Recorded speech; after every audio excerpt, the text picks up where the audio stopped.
एक गांव में रोहित और सूरज दो जिगरी दोस्त रहा करते थे।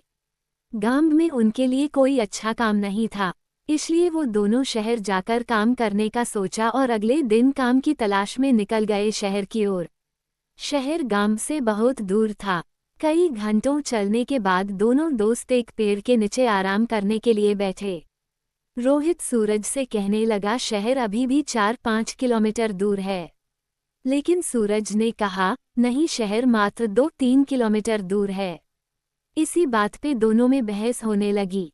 अचानक सूरज ने रोहित को जोर से एक चाटा मार दिया। रोहित शांत स्वभाव का था, इसलिए उसने सूरज से कुछ नहीं कहा और एक लकड़ी लेकर जमीन पर लिखने लगा, आज मेरा जिगरी दोस्त ने मुझे चाटा मारा। फिर दोनों शहर की ओर चल दिए। अब कोई किसी से बात नहीं कर रहा था। रास्ते में एक छोटी सी नदी आई जिसे उनको पार करके जाना था।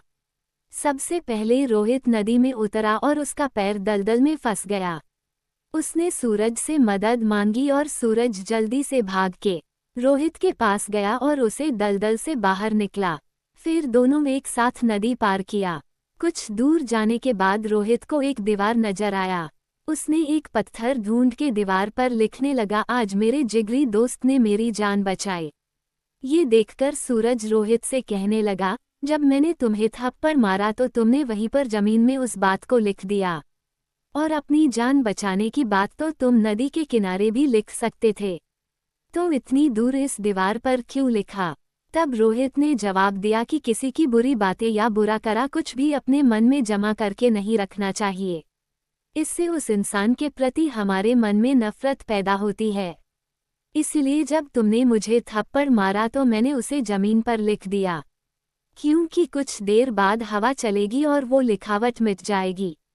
लेकिन किसी की मदद को कभी भूलना नहीं चाहिए, उसे हमेशा याद रखना चाहिए। इसलिए मैंने तुम्हारी की हुई मदद को नदी के किनारे नहीं लिखा और यहाँ इस दीवार पर लिख दिया ताकि ये बहुत दिन तक यहाँ लिखा रहे।